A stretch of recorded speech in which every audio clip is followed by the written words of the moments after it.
The growing demand from younger generations is driving the fast food industry's global expansion. A compound annual growth rate, CAGR, of 5.1% is expected to bring in almost USD 570 billion in revenue for the fast food industry by 2027. This massive expansion is being driven by the top 10 fast food chains in the world, who consistently increase revenue and market performance through great product sales. Number 1. Burger King.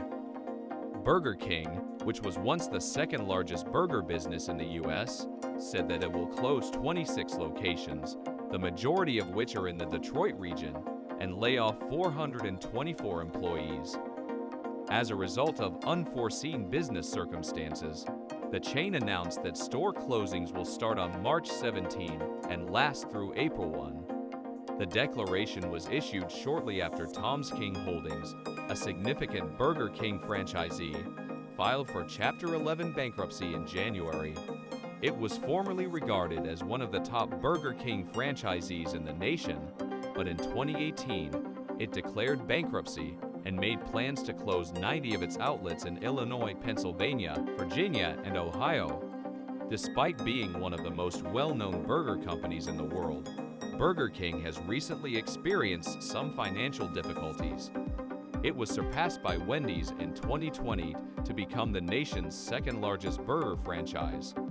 After that, as competitor fast food businesses began to revert to their pre-pandemic levels from the previous year, Burger King's foot traffic and sales began to fall. Number 2. Liquid Death. The brand of the beverage firm Liquid Death is centered around satire and parody at various intensities.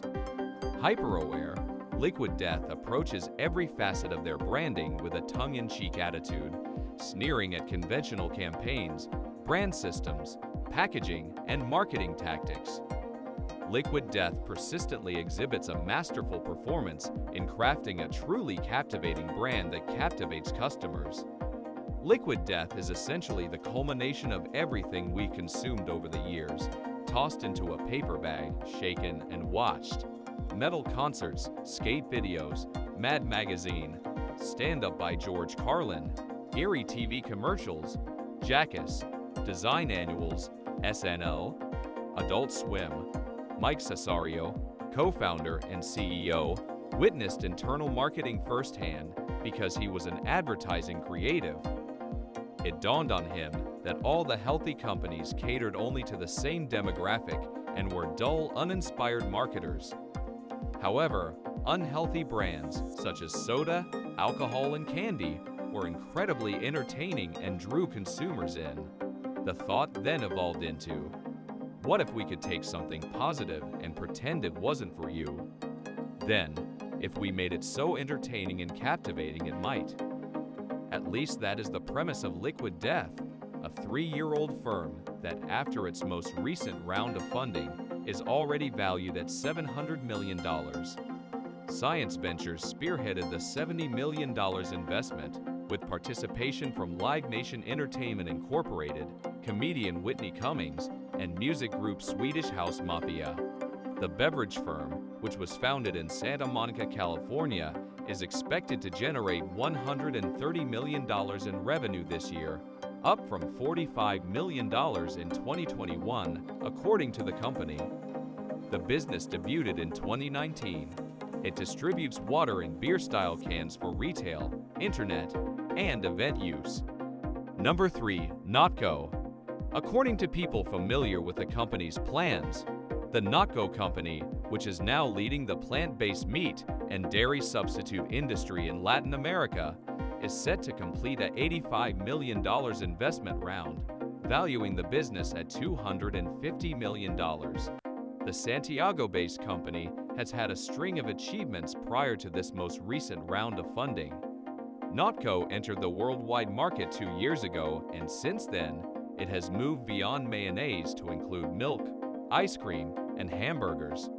People familiar with the company said that other goods, such as a chicken flesh alternative, are also on the product pipeline. According to people familiar with the company's plans, The Notco Company, which is now leading the plant-based meat and dairy substitute industry in Latin America, is set to complete a $85 million investment round, valuing the business at $250 million. The Santiago-based company has had a string of achievements prior to this most recent round of funding. Notco has entered the worldwide market 2 years ago, and since then, it has moved beyond mayonnaise to include milk, ice cream, and hamburgers. People familiar with the company said that other goods, such as a chicken flesh alternative, are also on the product pipeline. Number 4. Buffalo and Wild Wings. Despite its popularity, this well-known sports bar and chicken restaurant has been closing locations, yet it still has over 1,000 across the nation. Starting in March, Scrape Hero data shows that the company has 1,234 locations, about 45 fewer than it did in November 2020 when it had 1,279 locations. That is, however, a minor adjustment compared to other restaurants whose business has decreased. In the past 12 months, there have been closures in Colorado, Illinois, Florida, and Virginia. The company gained notoriety earlier this year for its astute handling of a pointless $9 million lawsuit filed by an irate patron who insisted that the menu's boneless wings weren't actually wings. A $5 million series of fundraising round was closed by Frizzata, a direct-to-consumer flexitarian frozen food tech firm situated in Buenos Aires, Argentina. SP Ventures led the funding round. Adolfo Ruilin and Jose Robledo, two Argentine businessmen, founded Frizzata, a vertically integrated frozen food technology company. Its portfolio comprises more than 70 products, including frozen fruits, vegetables, appetizers, and a private brand of meatless products called Fryburger, Frynuggets, and Frichicken Empanadas. Artificial additives or preservatives are not used in the creation of any of the items. Frizzata was founded in 2019 and has since expanded to Chile, Brazil, Argentina, and Chile, generating over $15 million in sales. Number 5. Boston Market.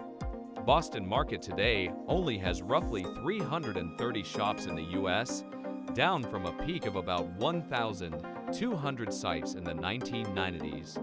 The restaurant's reputation for its rotisserie chicken has faded, but Supermarket's extensive stock of the dish has put its place in the market at risk.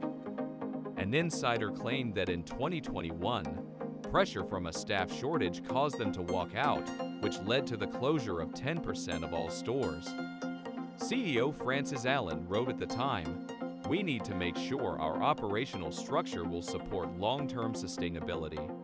We regularly review our geographic coverage and real estate portfolio to determine the site's continued sustainability." In May 2023, local authorities took control of Boston Market's Denver offices due to $300,000 in unpaid taxes. Following this, other vendors sued the company for unpaid invoices. According to Business Insider, wholesaler US Foods filed a $11.6 million lawsuit against the restaurant chain in July 2023. In the lawsuit, the vendor stated Boston Market's payment defaults began in 2022.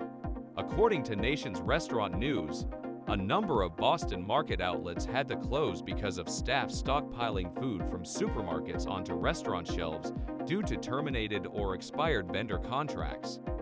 Number 6. Starbucks. Which is the largest fast food chain in the world? As of 2020, Starbucks is the largest fast food company in the world, with $26.5 billion in sales. Seattle, Washington is home to Starbucks Corporation, a multinational American network of coffee shops. Starbucks is the largest chain of coffee shops in the world, serving lighter roasted coffee enthusiasts. Whole bean coffee, espresso, coffee latte, micro-ground instant coffee known as Via, full, and loose-leaf teas, including Teavana tea products, Evolution fresh juices, Frappuccino beverages, La Boulange pastries, and snacks like chips and crackers are all available at Starbucks in addition to hot and cold beverages. The well-known network of coffee shops, Starbucks, started off small in Seattle, Washington in 1971. Zev Siegel, Gordon Boker, and Jerry Baldwin were the three founders of the company. Originally, they wanted to open a store where customers could purchase premium coffee beans and accessories. In 1982, Howard Schultz, a housewares industry veteran, became the director of retail operations and marketing at Starbucks. Despite the company's modest size, he had big plans for it. Number 7. Subway. The American restaurant chain Subway is privately held and focuses on selling salads and submarine sandwiches or subs. The corporation that owns and operates Subway is called Physicians Associates. Despite having no physical locations, the company receives 8% of each franchise's sales. There will be 43,600 more Subway restaurants than all other restaurants in the globe in 2020. The international headquarters of Subway is located in Milford, Connecticut, and it is supported by 5 regional locations. Starbucks is the largest restaurant operator worldwide, both in terms of single-brand chains and restaurant operators. A healthy way of life was reflected in Subway. For instance, before then, it was unheard of to even consider adding more veggies. They also added sandwiches that were smaller. Who would do that in a rational mind? Every fast food chain was expanding. It was brilliant that Subway marketed it as a healthier portion. People all throughout the world desired to be healthy in the 1980s and 1990s. Thus, light beverages and healthful foods have become more and more popular over the past few decades, and odd hairstyles and spandex, but that's a whole other tale. Furthermore, even now, DeLuca and Buck had made starting a franchise inexpensive. Comparing it to McDonald's will help. That's all for today. If you like this video, please give us a thumbs up. Make sure to subscribe to our channel and hit the bell icon to receive notifications. Also, express your valuable thoughts in the comment section below. Until then, bye. Also, spend some time watching other videos on the channel.